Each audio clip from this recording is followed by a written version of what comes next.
თინა ბოკუჩავა 2012 წელსაც ამბობდა რომ რუსია ეს კაციო, მაგრამ თქვენ გჯეროდათ? აი რაც აკეთებს როგორც პარტია ობახიძე რო ამბობს რომ მეგობარი აქტი მოკვდა და დაივიწყეთ, ესე არ არის. ერთი არის ბრიტანული სანქციები, ერთი ამერიკული და ევროკავშირის სანქციები. ეს არის ძალიან დალაგებული და აკადემიური პასუხი. ჩვენ ენაზე გეტყვი რომ შატლახ მოგვარამიან წაგვართვა ხმები. რა მოხდა მიშა? რა მოხდა? ღალაც ქონდა ადგილი. ფიქრობთ რომ არის რაღაც შანსი რომ შეიძლება ციხეში მოკლან სააკაშვილი. სიკვდილის რისკი იზრდება ძალიან მაღალი 50%. რაღაცა რომ არ მოეწონებათ ხოლმე რომ შემომივარდებიან ეს ნაციკალები. შვილები სამსახურიდან გაუგდეს, ემუქრებოდნენ მათი დაჭერით. ჯერ ბატონი ბიძინა აკეთებს კარგ ოპოზიციას აცადე და მერე იქნება სამართლიანი არჩევნები. გიორგი გახაევი იძახს რომ მუშაობო რაღაცაზე. არაფერზე არ მუშაობს. პოლიტიკური თავშესაფარი რომ მიიღო, მაგაზე მუშაობდა. მე მაინტერესებს რა გავაკეთო რომ ტროლებმა ნაცი აღარ მეძახონ, არ მევასებით, ვერ გიტანთ ნაცებს. ლეღვის ფოტრის როლს რო ასრულებდა, ჩემთვის იმ მომენტში ცხადზე-ცხადი იყო. ვთვლი რომ ეს არის ივანიშვილის მხრიდან რაღაც დასავლეთის ყურადღების მიქცევის მცდელობა. ეს ეხა რასაც ვლაპარაკობ, თორემ წესით ხო ქოცებისთვის მისაღები უნდა იყოს. ამას კომპლიმენტად არ მივიღებ. როგორ არა კომპლიმენტი. რუბიოს გადავეცი მე პრეზიდენტი სააკაშვილის წერილი პირადად.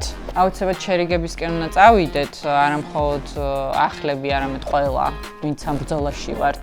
უფრო დელიკატურად ვსვამთ მე მგონი ამ კითხვას, არა დელიკატური ვერსიაც მომისმენია ამ კითხვის. როგორ გაიხმი? აბა მიდი.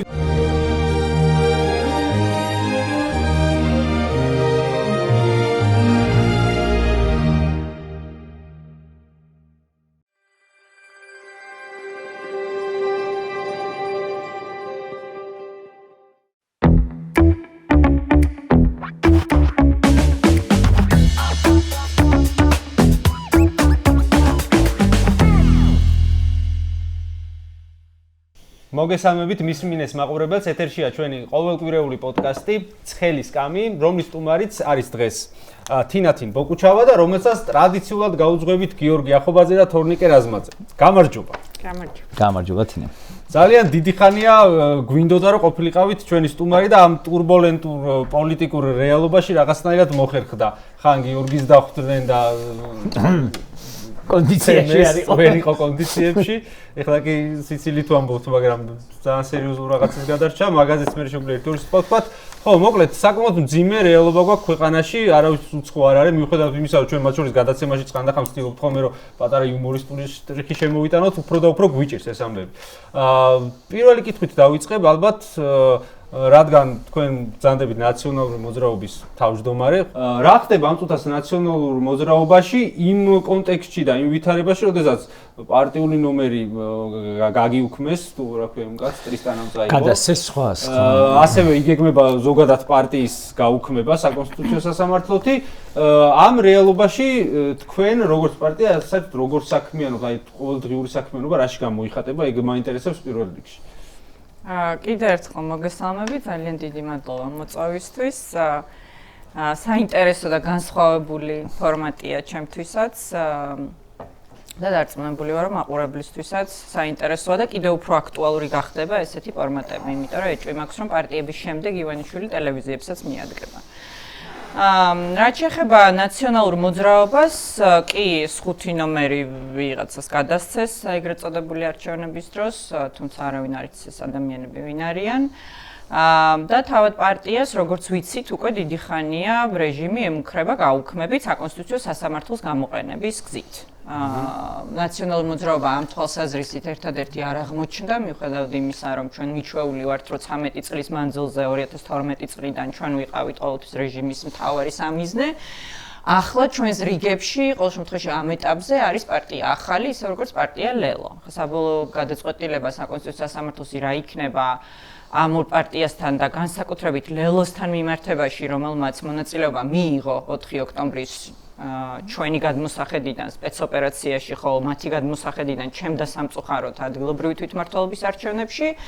ამიტომ შეიძლება ივანიშვილისთვის ეს ერთგვარი რაღაც ვაჭრობის საგანი გახდეს, იმიტომ რომ ვიცით, რომ ივანიშვილს ძალიან სჭირდება ლეგიტიმაცია და ამ ლეგიტიმაციის მიღების ნაწილში სამწუხაროდ ლელომ თავის წვლილი შეიტანა 4 ოქტომბრის პროცესებში მონაწილეობის მიღებით და არჩევნებად შერაცხვით, ამიტომ რა გადაწყვეტილება იქნება არ ვიცი, თუმცა ნაციონალურ მოძრაობასთან მიმართებაში ერთმნიშვნელოვნად შემიძლია ვთქვა, რომ ფინალი ამ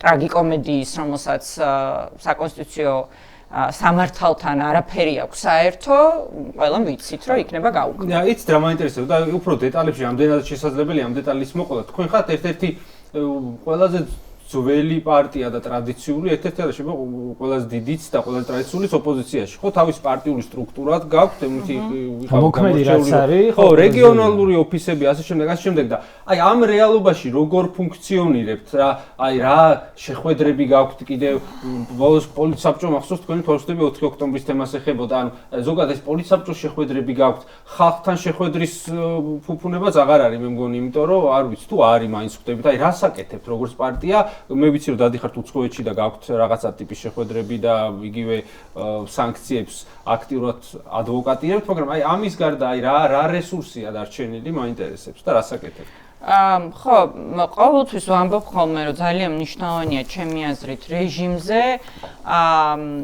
საგარეო ისევე როგორც შიდა წნეხი, რომ აი პარალელურად და სინქრონულად, ასე ვთქვათ, ხდებოდეს ამ წნეხის განხორციელება. ერთის მხრივ ეს არის საგარეო წნეხის სანქციების მიმართულებით და ამაზე დეტალურად შეგვიძლია შემდეგ ვისაუბროთ, იმიტომ რომ აქაც სამი ტიპის სხვადასხვა სასანქციო რეჟიმია, ერთი არის ბრიტანული სანქციები, ერთი ამერიკული და ევროკავშირის სანქციები და ამაზე მეტი დეტალებით ხო შეგვიძლია ჩაუღმავდეთ და მეორე ეს არის შიდა წნეხი. ხო, ამ შიდა წნეხის თვალსაზრისით, რა თქმა უნდა, პარტიებს თავიანთი როლი აქვთ. მაგრამ ამავდროულად ხედავთ, რომ ძალიან წინა პლანზე წამოვიდა, ასე ვთქვათ, და ძალიან დიდი მნიშვნელობა შეიძინა აქტივიზმმა, აქტივისტურმა ჯგუფებმა, სამოქალაქო პროტესტმა და ჩემი აზრით დღეს ერთ-ერთი უმთავრესი ამოცანა, რომელიც პარტიებმა უნდა დაისახონ, არის სწორედ აქტივიზმთან და სამოქალაქო ჯგუფებთან კიდევ უფრო მჭიდრო თანამშრომლობა ამ ბრძოლის სინქრონიზაციის და გაერთიანების მიზნით, იმიტომ რომ ჩვენ თუ ისევ ჩავრჩით რაღაცა ძველ პარადიგმაში პარტიული ცხოვრების, რომელიც თავისთავად ძალიან მნიშვნელოვანია და ამ ქვეყანაში, როდესაც დემოკრატიული პოლიტიკური ცხოვრება დაბრუნდება, რა თქმა უნდა, პარტიული ცხოვრებაც უნდა გაგრძელდეს, მაგრამ ამ ეტაპზე, როცა პარტიებს აუქმებენ, როცა პრაქტიკულად ყველა პოლიტიკური ლიდერი დაჭერილია, როდესაც პოლიტიკას და დემოკრატიულ პლურალიზმს ასამარებს ივანიშვილი, როდესაც დარწმუნებული ვარ ტელევიზიებსაც მიადგება, როდესაც საუბარი იყო ინდივიდუალურად პოლიტიკოსების აკრძალვაზე, რაც ბოლომდე ვერ გაბედეს, ჩემი აზრით მათ შორის სტრასბურგის შიშით, მაგრამ ყოველ შემთხვევაში ეს დღის წესრიგში იდგა. ასე, როდესაც ხდება დემოკრატიული სივრცის დაპატარავება და შეზღუდვა, მეტი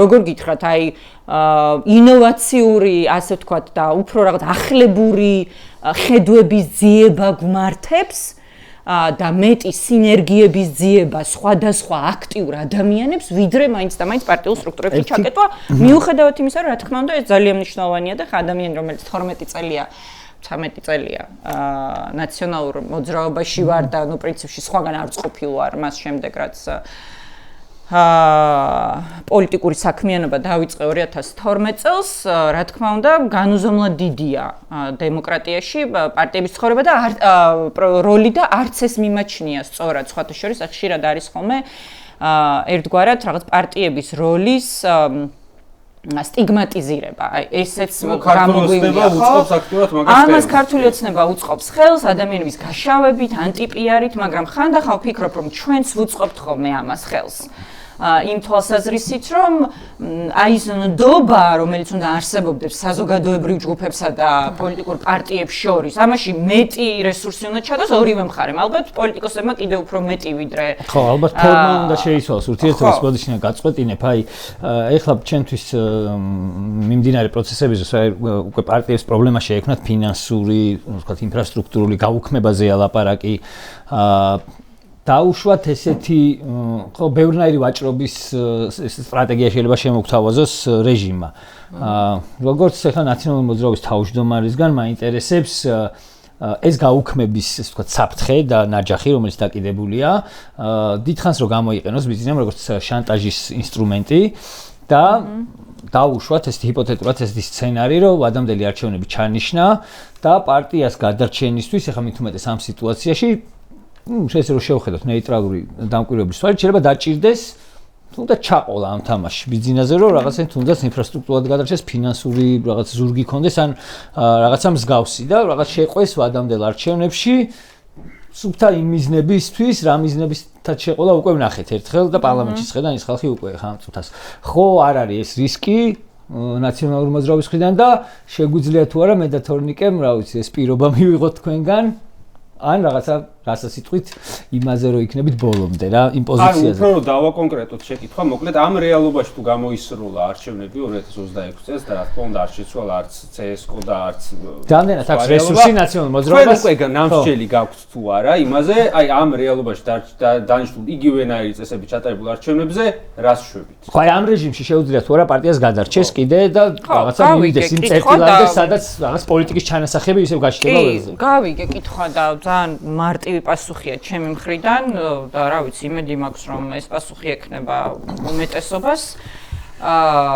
ყოველად დაუშვებელია ეხლა ივანიშვილის მიერ გადმოგდებულ არჩევნებზე დათანხმება, ეს რო ბდომოდა და ფინანსური ან ინფრასტრუქტურული გადარჩენა ბჭყალებში რო ყოფილიყო ჩვენი ამოცანა, მაშინ ეგრეთ წოდებულ ადგილობრივი თვითმმართველობის არჩევნებშიც მივიღებდით ხო მონაწილეობას. ახლა ყველასთვის კარგად არის ცნობილი და ამას სტატისტიკა აჩვენებს, მიუხედავად იმისა ბუნებრივია რომ ის გაყალბებულია, იმიტომ რომ ეყრდნობა ივანიშვილის გაყალბებულ ციფრებს, CSKO-ს მიერ манипуლირებულს. მაინც ფაქტი რჩება, რომ ერთიან ნაციონალურ მოძრაობას შედარებით სხვა ოპოზიციურ პარტიებთან ფარდობითი, ასე ვთქვათ, მხარდაჭერა რო ავიღოთ, ძალიან ძლიერი მხარდაჭერა აქვს რეგიონებში. ადგილობრივი თვითმმართველობის არჩევნები არის შესაძლებლობა სწორედ ამ რეგიონალური ორგანიზაციების განძლიერების. მეცაც გეტყვით, მაგალითად, იმიტომ კი არა რომ ხარ რაღაც ნიშნის ნოგებით მინდა ვესაუბრო ლელოს, მაგრამ ლელო ძალიან ბევრგან ვერც ეხლა 4 ოქტომბრის ჩვენ როგორც ვახასიათებთ სპეცოპერაციაზე მათ შეფასებით ადგილობრივი თვითმმართველობის არჩევნებზე და ვერც საპარლამენტო არჩევნებზე ყველა კომისიასაც ვერ აკომპლექტებდა. და რიგ შემთხვევაში კანდიდატების წარმოდგენაც უჭირდათ, ხო გესმით? ამიტომ თუ ვინმეს უნდა გამოეყენებინა, ვთქვათ, ჩვენ მართლა რომ ეს გამოძრავებდეს ინფრასტრუქტურული და ფინანსური რესურსების შენარჩუნება, ჩვენ უნდა გამოგვეყენებინა, მაგრამ ჩვენ ჩავთვალეთ, რომ გაცილებით უფრო დიდი რამ იკარგება ქვეყანაში, ვიდრე თუნდაც ის საკრებულოს წევრები ან მათი ხელფასი ან ის ინფრასტრუქტურა, რომელსაც სტრუქტურულად მართლაც შეინარჩუნებ თუ ადგილობრივი თვითმმართველობის არჩევნებში მიიღებ მონაწილეობას და ძალიან მწუხა რომ ეს არ გაითავისა ლელონ და დღეს დაერთებს და რა მიიღო შედეგად, ხო? რომ ზოგ საკრებულოში საერთოდ წევრები არ ყავთ, ზოგან ერთი ან ორი და ამან რა შეცვალა.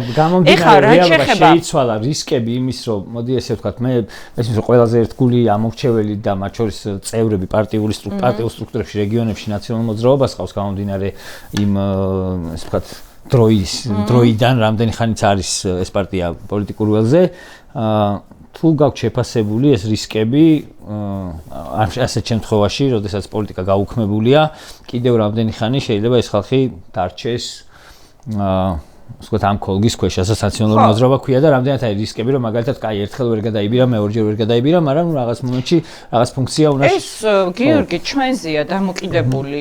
ჩვენ თვითონ თუ დავიღლებით ბრძოლაში ან ხელს ჩავიქნებთ ან უარს ვიტყვით, ამ ადამიანებს უნდათ რომ ნახონ ბრძოლა. რატომ არის, რომ აი მე ვიცნობ სანამ მექნებოდა ერთიანი ნაციონალური მოძრაობის თავმჯდომარის პასუხისმგებლობა, მრავალი წლის მანძილზე ვიყავი ერთიანი ნაციონალური მოძრაობის ქალთა ორგანიზაციის თავმჯდომარე, რომელიც მე დავაფუძნე ძალიან ვამაყობ. ახლაც არსებობს ეს ცალკე? ახლაც არსებობს, კი, უბრალოდ უნდა გააქტიურდეს მეტად და იმედი მაქვს, რომ ამის შესაძლებლობაც გვექნება მიუხედავად იმისა, თუ რას გეგმავს რეჟიმი ფორმალურად გაუქმების ნაწილში. მაგრამ იმ როლშიც ჯერ კიდევ წლების წინ რატომ ვამბობ ამას? არა ეხლა, როდესაც საზოგადოების უდიდესი ნაწილი გახდა ასეთი რეპრესიების მსხვერპლი ივანიშვილის მხრიდან. ჯერ კიდევ 2015, 16, 17 წლებში, 2012 წელსაც კი იყვნენ ქალები, რომლებსაც შვილები სამსახურიდან გაუგდეს, ემუქრებოდნენ მათი დაჭერით, რიგ შემთხვევაში იჭერდნენ, იბარებდნენ დაკითხვებზე. იყო ერთი ნაციონალური მოძრაობის წევრი, რომელიც 31 ჯერ დაიბარეს სხვადასხვა საგამოძიებო სამსახურებმა დაკითხვაზე. რატომ? იმიტომ რომ იყო ის ნაციონალური მოძრაობის მხარდამჭერი, ხო? და ამ ადამიანებს გადაბირება რო შეძლებოდა რეჟიმს, ეს ხო დიდი ხნის განმავლობაში მოხდებოდა უბრალოდ ჩემდა სამწუხაროდ ბოლო არჩევნებში მოხდა ნაციონალური მოძრაობის ძალიან ერთგული, ყველაზე ერთგული მე ვიტყოდი დისციპლინირებული, მოტივირებული და მებრძოლი ამომრჩევლის ფრაგმენტაცია. და ამაზე შეგვიძლია ვისაუბროთ ეს რამ განაპირობა. მაგრამ ისინი ფრაგმენტაცია სხვა პოლიტიკურ სხვა ოპოზიციურ პარტიებში გადაეცემა? მაგრამ დავასრულებ აზრს, მაგრამ ისინი არსად არ წასულან, ისინი არსად არ გამქრალან, მათ ფარხმალი არ დაუყრიათ და ხვალ და ზეგ თქვენს კითხვას რომ დაუბრუნდე. რას იზამენ ისინი? ეს ჩვენზეა დამოკიდებული. ჩვენ თუ ბრძოლას ვაჩვენებთ, ჩვენ თუ ბრძოლის სწორ სტრატეგიას ავირჩევთ და რწმენას დაუბრუნებთ ამ ადამიანების გამარჯვების, არა მხოლოდ ისინი დაგვრჩებიან ერთგულ ამომრჩევლად, რომელიც 2012 წლიდან ყავს ერთიან ნაციონალურ მოძრაობას, არამედ ჩემი ღრმა რწმენით შეიძლება რომ ეს ამომრჩეველი კიდევ უფრო გაიზარდოს. ვიღაცები არიან რაღაცა რომ არ მოეწონებათ ხოლმე რომ შემომივარდებიან ეს ნაციკალები ისე მლანცავრიაგენი საწამსვლელები. არა, მაგათი არ მაქვს ლაპარაკი. აქ ერთი ბოლო არჩევნების შედეგებით მიუხედავად იმისა, რომ იქ რიცხვები გამრუდებული იყო, ტენდენცია და რაღაც ტრენდი ჩემთვის ცოტა უცნაური იყო ნაციონალური მოძრაობის მიერ აღებული ხმების რაოდენობის, არა პროცენტული, არამედ აბსოლუტურ რიცხვებში გამოხატული.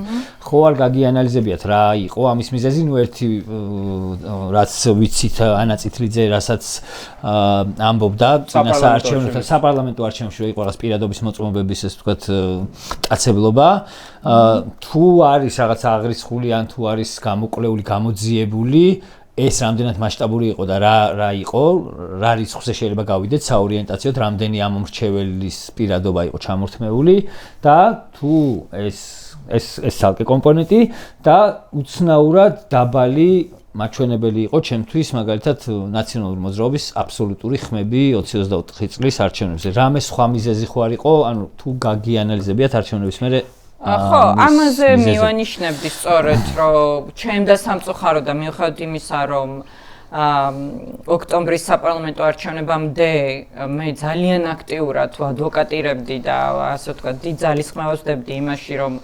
მომხდარიყო ჩვენი კოალიციის და პარტიის გაერთიანება სხვა საარჩევნო კოალიციასთან, ეს არ მოხდა და ამას გულისხმობდი ზუსტად, რომ მოხდა ხმების ფრაგმენტაცია, ასევე იყო ეს კომპონენტიც კი ნამდვილად, იმიტომ რომ ჩვენი ამომრჩეველი ყველაზე მარტივად იდენტიფიცირებადია, ხო, ყველაზე ჰომოგენურია, ყველაზე დისციპლინირებულია და შესაბამისად ხელისუფლებისთვისაც ყველაზე მარტივია რეგიონებში თუნდაც ანუ ნახეთ ერთის მხრივ ეს კარგია, მაგრამ მეორეს მხრივ სისუსტე, იმიტომ რომ მოწყვლადს ხდის ადამიანს და ეს პირადობების ამოღებას მართლაც მასიური ხასიათი ჰქონდა, განსაკუთრებით რა თქმა უნდა რეგიონებში და სწორედ რეგიონებში იყო უმეტესობა იმ ხმების, რომელიც ნაციონალურ მოძრაობასთან მიიღო. ეს არის ძალიან დაალაგებული და აკადემიური პასუხი. ჩვენ იმაზე გეტყვი, რომ შათლახ მოგვარემიამ წავიდეთ. არა, ხო და მან ნახე არა, მოდი ესე წავბოდი მაგ-ვერსიას გავყვეთ, რომ დაუშვათ ფრაგმენტაცია მოხდა ამის გამო, რომ 4-იანი წარმოიქნა ცალკე სუბიექტად.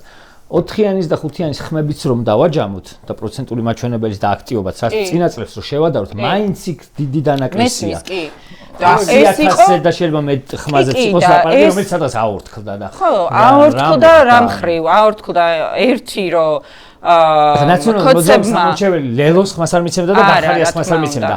თუსაც მე წავიდო და ანუ 4-იანისთვის უნდა მიეცა, ან 5-იანისთვის და ესენი ორივე ერთადაც რომ დავაჯამოთ, მაინც არ გამოდის ის რაოდენობა, რასაც შეიძლება წინა წლებში იღებდა ნაციონალური მოძრაობა ცალკე აღებული. სანამ თქვა 4-იან, როგორც ახალი პარტია. წინა ადგილობრივი თვითმმართველობის არჩევნების დროს, როდესაც პრაქტიკულად ამ ჯამზე 10% აიღო ნაციონალურმა მოძრაობამ. ცალკე აღებულს კიდე საკმაოდ ესეთი ელექტორატი ჰქონდა. და სხვათა შორის ამასაც ვიტყვი.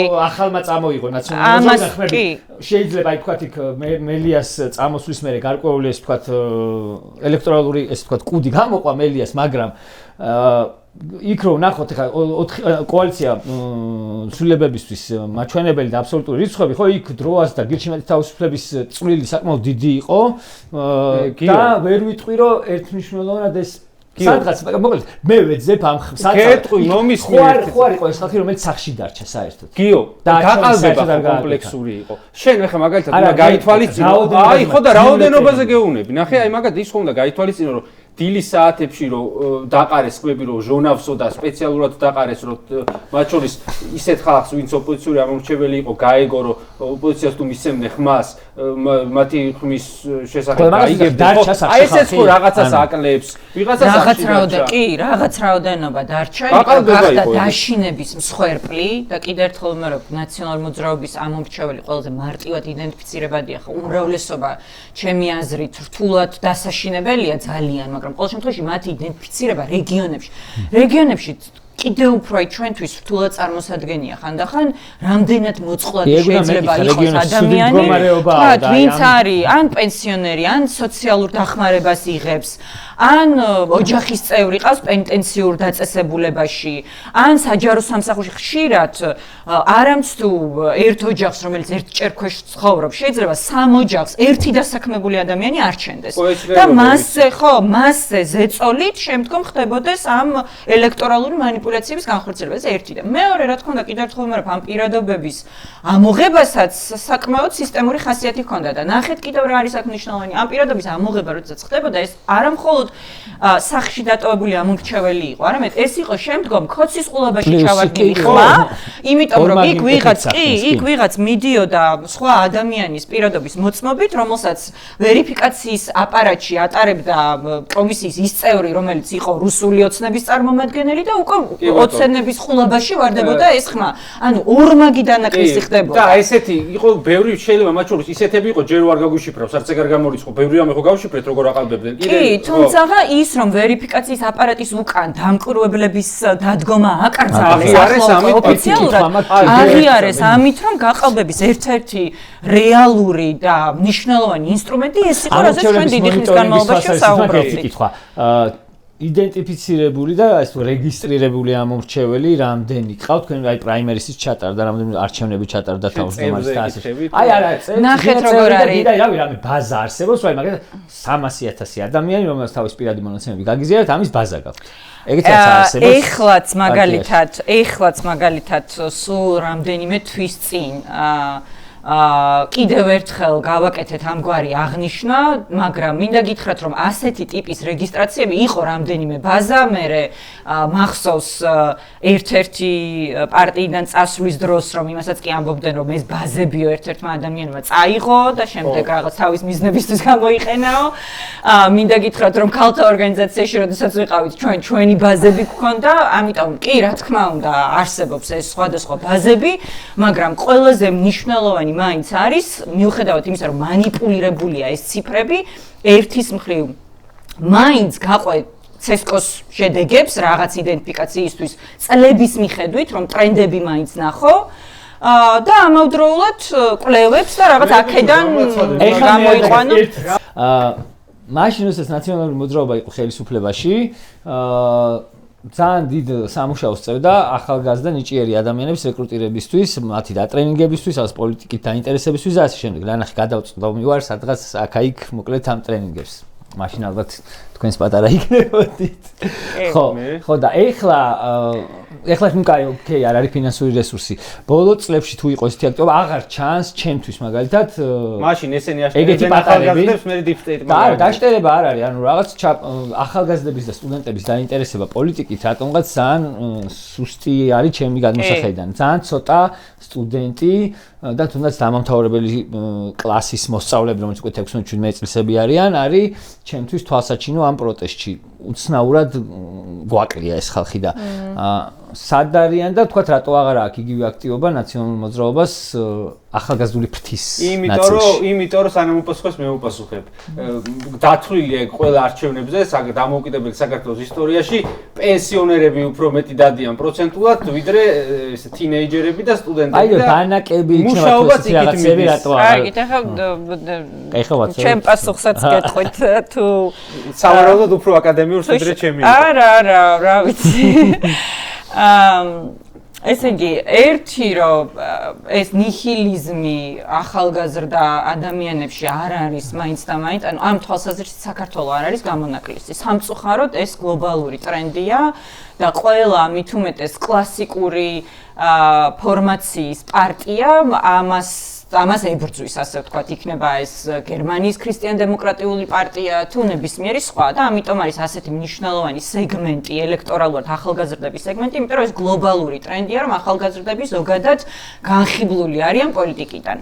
და ამიტომ იყო რომ ყველაზე რაღაც ცნობილი კამპანიები რაც კი არის უახლოესი პოლიტიკური კამპანიებს რო გადავხედოთ, იქნება ეს მაგალითად ობამას კამპანია თუ სხვები, ვინც ახერხებს ან ეხლა ბოლოს ნიუ-იორკის მერის მაგალითად, ხო, ვინც ახერხებს ამ ტრადიციულად მიძინებული სეგმენტის აქტუალიზებას, გამოღვიძებას და გააქტიურებას უпростоრად, ხო?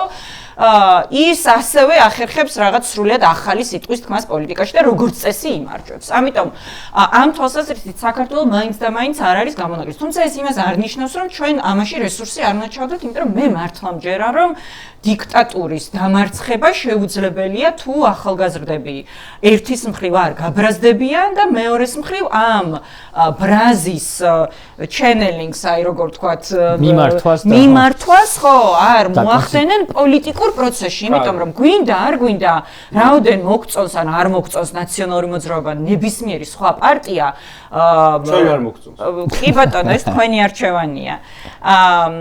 მაგრამ თუ პოლიტიკურ პროცესად არ ვაქცევთ იმ უკმაყოფილებას, რაც რეჟიმის მიმართ არსებობს, პოლიტიკური ცვლილების მოტანა რეალურად ძალიან რთულია თუ არა შეუძლებელია, ხო? ეხლა რაც შეეხება ნაციონალური მოძრაობის ახალგაზრდულ ეხლანდელ ფორმაციას. მე მართლა ალბათ შემატყვეთ, რომ ძალიან სიამაყრით საუბრობდი ქალთა ორგანიზაციაზე. რატომ? მართლა მეამაყება, რომ ამ პარტიაში არიან ადამიანები, ქალები, დედები, უფეს ამაყვითებოდა ცალკე ორგანიზაციად დაქტიურებოდა და პირდაპირ პარტიაში ყოფილიყო ინტეგრირებული. ხო, ნუ ზოგს აქვს ეს მოსაზრებები, მინდა გითხრათ, მაგრამ ამასაც ადასტურებს მსოფლიო პრაქტიკა, რომ განსაკუთრებული, ანუ ზოგი ქალთაფრთას ეძახის, ზოგი ორგანიზაციას ეძახის, ყოველთვის მნიშვნელოვანი პლაცდარმია ქალების გასაგრძელებლად პარტიულად შიგნით, ისე როგორც ქალთა უფლებების ადვოკატირებისთვის გარეთ, მაგრამ ამ დისკუსიას ნიშნავს. ეხლა მიუხედავად იმისა, რომ ნაციონალური მოძრაობა 2012 წლიდან არის დევნის, სტიგმატიზირების, რა ვიცი, დაჭერის, ყრა ზეწოლაც კი შეგიძლია მოიფიქროთ ყველა ტიპის ზეწოლის მსხვერპლი. ეს ხო უდაო, ამაზე ხო თანხმდებით, ხო? მიუხედავად ამისა, ასევე ძალიან დიდი სიამაყის გრძნობით მართლა გულწრფელად მინდა ვთქვა, რომ ნაციონალურ მოძრაობას დღეს ყავს ყველაზე მაგარი ახალგაზრდული ორგანიზაცია. აი თქვენ, რა ვიცი, თუ დარწმუნებული ვარ, გაქვთ კონტაქტი, მე მის პოდკასტშიც მინახი ხართ გიორგი და ისედაც რა ვიცი, რუსთაველზეც ხვდებით და ალბათ ლევან სანიკიძე, იგორ ნარმანია, ირაკლი ფავლენიშვილი, ძალიან ბევრი ახალგაზრდა მათ შორის, რომელიც მათთან ერთად დგას. მე არ ვიტყვი მათ უკან დგას, იმიტომ რომ ესეც არასდროს არ მომწონდა პოლიტიკურ ორგანიზაციებში ძალიან ხშირად ახალგაზრდები და განსაკუთრებით სამწუხაროდ სამთავრობო პოლიტიკურ ორგანიზაციებში არის ხოლმე ეს რაღაცა მედროშეებად და ფლაიერის დამრიგებლად არის წარ. ესენი არიან სინამდვილეში ადამიანები, რომლებმაც უნდა განსაზღვრონ პარტიული პოლიტიკა, განსაკუთრებით დღეს. თუ მართლა გულწრფელი ვართ, რომ ბოკუჩავა რო წავაო, მე სანიკიძე გახდება თავმჯდომარე. ძალიან კარგი, ამაზე კარგ არაფერს მეტყოდი დღეს. ცელეთ მეგონი მაგჭოს. მე ყველანაირად მხარს დაუჭერ ამბავს. ამბავს ჩვენ გადაცემაში რომ დატოვოს ნაციონალურ მოძრაობის თავმჯდომარის პოსტი. ჩემ შვილებს გაეხარდებოდათ ეგ ამბავი მინდა გითხრათ, მაგრამ ჯერ ეს ბრძოლა რაღაც სტადიამდე უნდა მივეყვანოთ. ცოტა კრიტიკული კითხვები დამასწრებინოთ, თორე შენ რომ ნაცეძახენ არ წყის და მე აქამდე არის ხო კრიტიკა. არა, ეს რა იყო შესავალი. მე ხა მაინტერესებს გავსვით იმ თემას, აღარ დამაცადე და რა პრეტენზია მაქვს თქვენთან, ოღონდ არანაციონალურ მოძრაობასთან, ხოლმე ზოგადად ოპოზიციურ სპექტრთან, აი ძალიან კონკრეტულს ვიტყვი რა, რომ საუბრობთ, რომ აი ახალი არჩევნები თუ გამოისროლა ქართულ მოსწრებამ, ამ წესებით არ უნდა შევიდეთო. რამდენი პოლიტიკოსი ყოფილა ჩვენ გადაცემაში, მათ შორის ნაციონალური მოძრაობიდანაც ყველას უსვამდი ამ შეკითხვას, რომ აბა მაშინ როგორ ეს ხო პოლიტიკოსების გასაკეთებელი, ამას ხო აქტივისტები და ექიმები და მსახიობები ვერ დადებენ. დოკუმენტი როგორი უნდა იყოს ის რეალობა, აი პირობითად რომ CSKO-ს თავმჯდომარე აღარ უნდა იყოს კალანდარიშვილი, უნდა ავირჩიოთ რაღაცა ესე. ის შიგნით წევრების რაოდენობა უნდა ესე კი არ უნდა გადანაწილდეს, უნდა გადანაწილდეს ესე. უნდა დამკვირვებელი უნდა იყოს აქედან თუ საარჩევნო დავა თუ წარმოიქმნა განიხილოს ჰეიდარ ალიევმა. მეტნაკლებად. აცხონოს ღმერთმა. ხო, არ ვიცი, ვიღაცა. ხო და აი ეს დოკუმენტი მე ერთხელ ვაშაძემ გითხრა რომ ეგ დოკუმენტი არის უბრალოდ ეხლა ეგ რომ დავდოთო რაღაც ესეთი დასკვნა გამოვიტანე ხუტრილებ მე კოცები ჩაეძიებიანო და იქ კიდე რაღაც პროპაგანდისტული მას გააკეთებინო ეს რაღაცა დოკუმენტი მე მართლა მაინტერესებს როგორი უნდა იყოს არჩევნები რომელზეც თქვენს და სხვა პოლიტიკური პარტიების გამოხოთ და ეთქვით რომ აი ესეთი თუ ჩატარდა მაშინ შემოვალთ ეს დოკუმენტი აგერ ერთი წელია ხალხი რომ ქუჩაში დგავართ და თქვენს რომ ზოგი ქუჩაში დგახართ მაგრამ ზოგი რო კაბინეტებშია ვისაც ეხება გაიგებს რატო ვერ დაიდო ეს დოკუმენტი? იცით რა არის ახლა ამ თვალსაზრისით გიორგი ვაშაძე ნამდვილად არ ტყუოდა. ხა ნამდვილად ესე ამ დოკუმენტზე ჩვენ პოსტსაარჩევნოთ, ანუ წინა ოქტომბრის არჩევნების შემდგომ მიდიოდა მუშაობა, მათ შორის სალომე ზურაბიშვილის ფორმატში, გახსოვთ სალომე ზურაბიშვილის ფორმატი. კი, Word-ის ფაილში იყო. მაგრამ აი გულწრფელად გეტყვით ახლა მე შეიძლება ეს თქვენი მხრიდან რაღაცა ჩამჭრელი კითხვა უნდა ყოფილიყო ჩემს მიმართ და მე არანაირად არ ვირიდებ ამ კითხვას და შემიძლია უფრო მეტ დეტალზეც ვისაუბრო, მაგრამ არ მგონია რომ ეს არის ახლა ყველაზე მნიშვნელოვანი რამ ის გარეშეც ვერ გადავრჩებით და რატო? იმიტომ რომ სინამდვილეში ყველამ ძალიან კარგად იცის თორნიკე როგორ უნდა ჩატარდეს არჩევნები ისე რომ მან ასახოს ქართველი ხალხის თავისუფალი ნება. მე იმის მეშინია რომ კოცები პატარა ცულებებს გააკეთებენ და იტყვიან რომ არის ძმო. ნახეთ ამ ქვეყანაში არის საკმარისი ადამიანი ვისაც აქვს ძალიან დიდი გამოცდილება საარჩევნო თვალსაჩინო მეც არაერთ არჩევნებს დავკვირვებულ ვარ ეუთოს კოლგის ფარგლებში თუ ევროსაბჭოს საპარლამენტო ასამბლეის თუ ასე შემდეგ და ასე შემდეგ და პოლიტიკამდე იმ საერთაშორისო ორგანიზაციაში მუშაობდი რომელიც არჩევნო კანონმდებლობის გაუმჯობესებაზე მუშაობს და აკვირდება არჩევნებს და ასე შემდეგ. ხო, მაგრამ მე არ გენდობთ, იმიტომ რომ თქვენ გეუბნებოდით ყველა ერთად რომ მარჩევნებში მოდითო ვერ გააყალბებენო. მართალი ხართ, მაგრამ ანუ ის კი არა რომ არ ვიცით როგორ უნდა ჩატარდეს ეს არჩევნები, იმიტომ რომ მერწმუნეთ ხა, რა ვიცი, ნინო დოლიძით დაწყებული, ნინო ლომჯარიათი დამთავრებული, ზურაბ ჭიაბერაშვილით თუ ძალიან ბევრი სხვა ადამიანი შემიძლია ჩამოთვალო, ეს წესები, რომლითაც უნდა ჩატარდეს არჩევნები, ზუსტად ერთ დღეში უკვე არსებობს რაღაც დოკუმენტი, მაგრამ თქვენთან კონსულტაციით, რუსთაველზე მდგომი ადამიანებთან კონსულტაციით, საერთაშორისოებთან კონსულტაციით, ერთ დღეში შეგვიძლია რომ დავწეროთ და დაგიდოთ მაგიდაზე. ხო, ნუ სუსი მაინც წაიკითხავს ახლა მდინარაძე, თუმცა დღეს უთხარი სხვა ჩემ მეილებს ხო კითხულობ მეთქი და ერთი მეილი დამიდე, სადაც ვითხოვ უვიზოს გაუქმებას თქო და სხვანაირად შეატრიალე შენი პროპაგანდა და სიმართლე უთხარი ადამიანებს თქო. მაგრამ ეს დოკუმენტი არსებობს, ახლა არსებითი რა არის, ხო? რო არ იყოს რო თითქოს აი შინაარს თავს ვარიდებთ. მნიშვნელოვანია რომ ადამიანები ვინც უშუალოდ პასუხისმგებელი არიან არჩევნების ადმინისტრირებაზე ყველა დონეზე, საუბნო, საოლქო და ცენტრალური დონე, იყვნენ კეთილსინდისიერი პროფესიონალები, რომლებიც არ ემსახურებიან არც ერთი პარტიის, მათ შორის მმართველი პარტიის ინტერესს. ეს არის ყველაზე პროფესიონალებზე. ნახეთ, რატო არის მნიშვნელოვანი ხა რატოა ინსტიტუციები კალანდარიშვილის ადგილას რო იყოს მართლა სანდო ადამიანი, შეიძლება ბევრი რამე გასწორდეს. არა, იმიტომ რომ კალანდარიშვილის ადგილას რომ იყოს ერთი სანდო ადამიანი, რომელსაც ქვემდგომი სტრუქტურები ცენტრალურ საარჩევნო სანდო იმას ნიშნავს რომ ქვემოთაც გაატარებს შესაბამისად. ეს ყოველთვის სამწუხაროდ ასე არ არის ხოლმე მინდა გითხრათ. ამის ბევრი მტკივნეული მაგალითი მაქვს რომ შეიძლება ერთ ადამიანს ძალიან კარგი განზრახვები ქონდეს, მაგრამ მას ყველა რგოლი არ ემორჩილებოდეს, ან მის პრინციპებს არ იზიარებდეს, ან ვიღაცა სუსმა მასკნას, რა ქვია, გადაიბიროს, ან ფული მისცეს, ან ასე შემდეგ. ანუ ეს არის მნიშვნელოვანი ასევე დავების ნაწილია, საარჩევნო დავები არია ძალიან მნიშვნელოვანი, იმიტომ რომ ნახეთ ახლა როგორ რაღაც ხდება არბიტრაჟის ვარიანტი უნდა შედგეს. ანუ ფაზებს რო შევხედოთ, ხო, როგორ ყალბდება არჩევნები საქართველოში. პირველი ფაზა არის არჩევნებამდე. და თავი დავანებოთ პროპაგანდას, რომელიც ადამიანს ეუბნება, რომ ევროკავშირი, რომელიც მშვიდობის იდეაზეა აგებული და ევროკავშირის დაფუძნების დღიდან არც ერთი ევროკავშირის წევრ ქვეყანაში ომი არ ყოფილა და ატყუებს პროპაგანდა მოქალაქეს და ეუბნება, რომ ევროკავშირისკენ სვლას თუ გავაგრძელებთ, ომი იქნებაო და პროევროპულ ოპოზიციას თუ აირჩევთ, ომი იქნებაო. ამას თავი დავანებოთ პროპაგანდას. უშუალოდ გაყალბების ნაწილზე ვისაუბროთ, ხო? სუსი, რომ აი რაც ახლა ნახეთ, რომ მიდის პირადობებს იღებს, ადამიანებს აშინებს, ზოგს სახში ტოვებს, ასე შემდეგ. ეს არის არჩევნებამდე, ამას ვეძახი ხოლმე სტრუქტურული გაყალბების მეთოდები, რომელიც სახელისუფლებო ბერკეტებია, რომელსაც არჩევნების დღემდე საზოგადოება დიდად არ ეძახის მაგას გაყალბებას, უმრავლესობა უფრო იმას ეძახის, რომ აი იმ დღეს, იმ დროს ყუთში ხო არ აგდებენ რამეს, აი მაგას. მეორე არის უკვე ეგ ნაწილი, სადაც ვერიფიკაციის აპარატებით და არაკეთილსინდისიერი არაპროფესიონალი საარჩევნო ადმინისტრატორებით, რომელიც კანონს და მოქალაქის თავისუფალი ნების გამოხატვის ინტერესს კი არ ემსახურებიან, რეჟიმის შენარჩუნების ინტერესს ემსახურებიან და შემდგომი ფაზა არის უკვე გასაჩივრების ფაზა, ხო? ანუ სასამართლოც რატომ არის მნიშვნელოვანი, რომ ეხლა მაგალითად, როდესაც ნახეთ, რომ მართლა ჟონავდა და ერთადერთმა მოსამართლემ გაბედა კახეთში მაგოდეხი იყო, ხო? პროპაგანდა როგორ ჩაუთეს? არა, მეგონი იქით იყო უფრო დმანისისკენ თუ ბოლნისისკენ. ხო, ერთმა მოსამართლემ გაბედა, რომ ეთქვა, რომ კი, ნამდვილად თავისუფალი ნების გამოხატვა იყო შეუძლებელი. რა მოყვა, იცით? ნახეთ?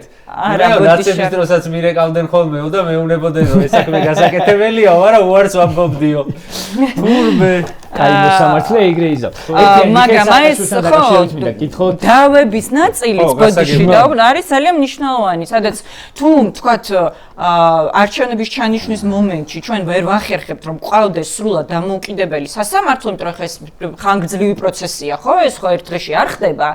მაშინ რაღაც ერთი ინსტანცია მაინც უნდა შეიქმნა სპეციალური საარჩევნო დავების განხილვისთვის. აუ, პატარაზე შევაჯამებ, რა კოცებს მინდა მიმართო რა. ეს ეხა რასაც ვლაპარაკობთ, ანუ წესით ხო კოცებისთვისაც მისაღები უნდა იყოს. ანუ ეხა ჩვენ იმაზე ხო საუბრობთ. როგორ იყოს მისაღები? ეგეთი არჩევნები რო ჩაატარონ, ხელისუფლება უნდა დაჭმოს. ხარდამჭერებს რა, ანუ ხარდამჭერები ხო ამბობენ, რომ ჩვენ სახელმწიფოებრივად ვაზროვნებთ და ქართულ ოცნებას აქვს მეტი ხარდაჭერა აქვს რა, ხო იცახეთ.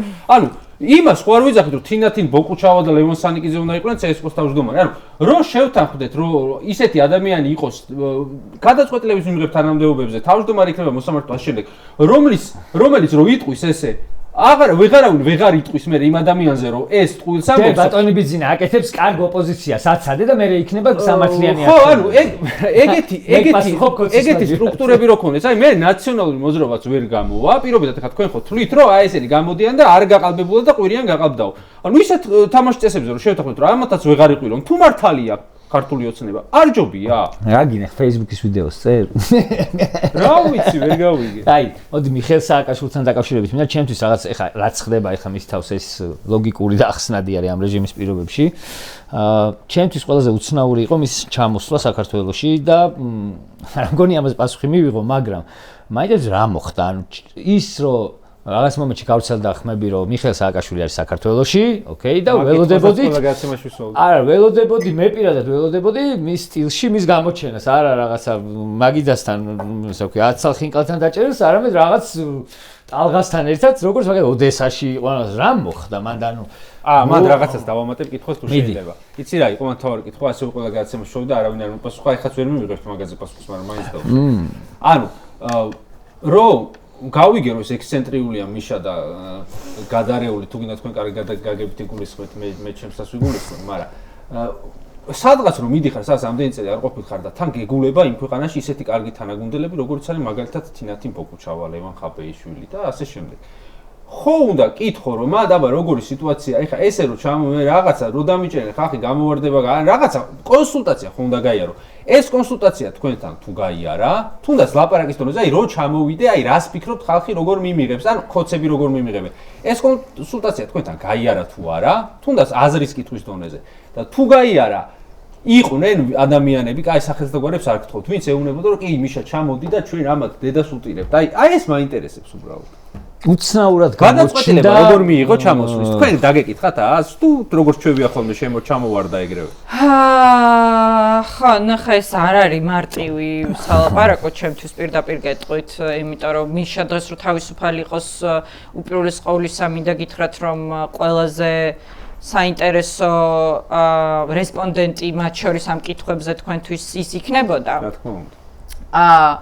და ჩემთვის მართლა გულწრფელთ არ არის მარტივი ამაზე საუბარი, იმიტომ რომ ეს ადამიანი ციხეშია, იმიტომ რომ გუშინ რეჟიმმა მიიღო გადაწყვეტილება, რომ ვივამედიდან გადაიყვანოს რუსთავში, იმიტომ რომ 79 წლის დედა, რომელსაც ერთადერთი შვილი ყავს, 4 წელია პრაქტიკულად მასთან ერთად სასჯელს იხდის, იმიტომ რომ დღეში ორჯერ შედის მასთან და შეაქვს საჭმელი, იმიტომ რომ მანამდე წამლავდნენ, იმიტომ რომ პუტინის მტერია და იმიტომ რომ მართლა მიმაჩნია რომ მიუხედავად იმ შეცდომებისა რაც იყო და ბევრი რამის გათვალისწინებით ეს არის ადამიანი რომლის ხედვის შემართების პატრიოტიზმის ენერგიის გარეშე ეს ქვეყანა გულწრფელად ვამბობ ამას ეს ქვეყანა ვერ იქნებოდა ის ქვეყანა 2012 წელს რომელიც მიხეილ სააკაშვილმა მშვიდობიანად გადააბარა ბიძინა ივანიშვილს. ამას ვამბობ, აი სრული გულწრფელობით. ეხლა რაც შეეხება მის ჩამოსვლას.